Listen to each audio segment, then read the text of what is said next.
in high school, I used to charge boys to have like phone sex with me and stuff. Like, yeah, so I Oh guess I've gosh. always just kind of been like, this is what I'm here to be. Pornography is everywhere. Behind closed doors, many people may be well acquainted with sex workers, but out in the open, it's a taboo topic. Sex workers are often judged for their career choice, but who are they when the cameras are off? We invited strangers from around the world to come online and ask a cam girl anything. Hi, my name is Sheena Rose, and I am a cam girl.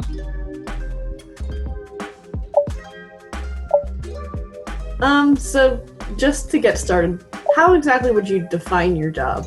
I log on live to a campsite every Monday through Friday for 4 hours at a time, 20 hours a week, and I talk to people and make money. Especially right now. Have you seen a peak in business? Like, has it gone up since COVID-19?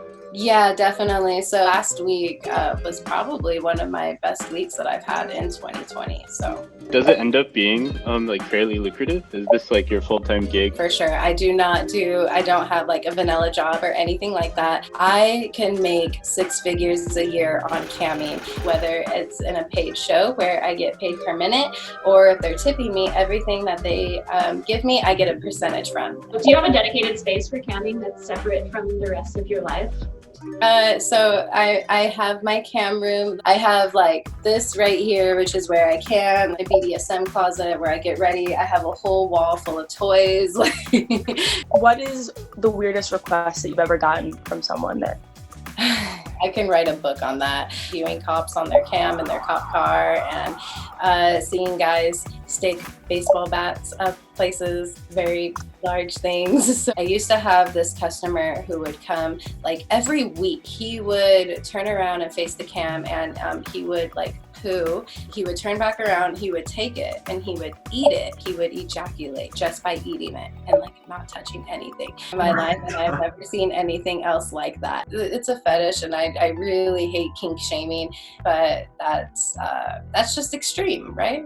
How do you set boundaries with clients? Like, I understand, like, being a cam girl, you are, like, behind a camera and everything, but there are some certain aspects that are kind of, I don't know, scary to me. I don't do every request in every cam show. There's a lot of people who come on and ask for racial play. That is something that I'm just not comfortable with. I don't do that. If someone comes into my room and I don't like what they're saying, or I don't like what their fetish is, I can just block them and kick them out. Do trans women as well as African American women receive the same opportunities in your field profession as Caucasian white women do, maybe as far as payment and things and such? Privilege is in every industry and in everything, and I am not blind or ignorant to mine. Trans women and African American women do have a harder time in my industry making more money. That's some of their complaints, and it's 100% real. Do you ever want kids? Throughout my life, I always knew that I never wanted children. It just wasn't the type of person I was. Now I think about it because, I've been with my same person for years now, though I do wonder on how my lifestyle and such is going to change if I do decide to have a child.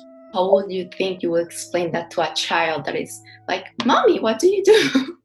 I have some friends who are very, very open with it. And then there are some women that I know that just hide it. I do want my child to respect everyone and to be open and to know. But I understand that when they get older and they start going to high school is when kids can start being mean and start like bullying them and stuff. So is your partner in the same industry as you, or no? No, he's a civilian. He does regular stuff, regular life. He doesn't even have any type of social media or anything like that. It's just really normal. So do you consider your relationship open? No, we're very monogamous. The only content that I shoot with other people is girl content, and it is only for filming. I don't sleep with girls outside of filming. Yeah. He doesn't sleep with anyone else at all, period. Did you feel any pushback from other people in your life, like your family or friends, when you decided to go into the industry? At first, of course, my dad was kind of like, why? you can do so much. Like, why? I majored in law, minored in psychology. I made the dean's list every semester.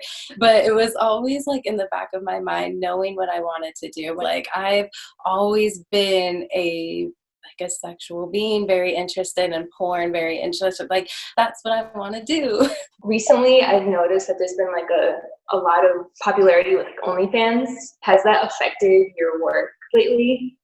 For me, that's part of my income. Half of my income is camming, and the other half is OnlyFans, is my Snap, is custom videos, the clip sites. But I do feel bad that a lot of girls kind of hopped on it as maybe a trend or a way to make money fast, and they weren't planning on getting in the adult industry. And at the end of the day, that's going to be on the internet, and what's on the internet can't be burned. And so I just really wish that girls would like think about it before they decided to put themselves on the internet like that. I read in an article prepping for this that a webcam girl described herself as like a therapist for some of her clients because they were able to be vulnerable in front of someone for like the first time. Do you relate to that in any way? I have clients who they would never tell their partner or future partners what their fetish is and what they personally like because they may be too embarrassed. I have men who come in and just like will need that release. You know, maybe they're married and have kids, but it's not going so well. And he just needs to come in and talk to somebody who's not gonna judge them about it. I think that a lot of men use cam models as an outlet to be able to express things that they couldn't express to people who just really know them. What do you think is really misunderstood about the industry you work in by the general public? That sex workers, this is, you know, their last resort, or they're doing it because it's trendy, or they're drug addicts, or, you know, things like that. There are some women and people who are just in sex work because they want to be, because this is what they like to do. I wish that people would understand that more, of like, oh, this girl, she must have daddy issues. No, I just really love what I do. Do you see yourself kind of doing this for like a long period of time? What do you see yourself doing as in a career? I believe that the adult industry is where I am supposed to be. And honestly, if I wanted to do this until I was 60, 70 years old, there are women who do that and they excel and they do really well. But as far as being a performer for the rest of my life, I don't think so. I think I'm going to venture on into owning a cam studio and training cam girls and stuff like that. I think I'm just gonna be a boss lady one day. Thank you so much. This was really cool. Thank you so much, Luke. I hope you have a great day. Stay safe. Thank you so much for talking to me. This was a great conversation. It was really nice to meet you. Bye. Thank you. Bye-bye. Bye.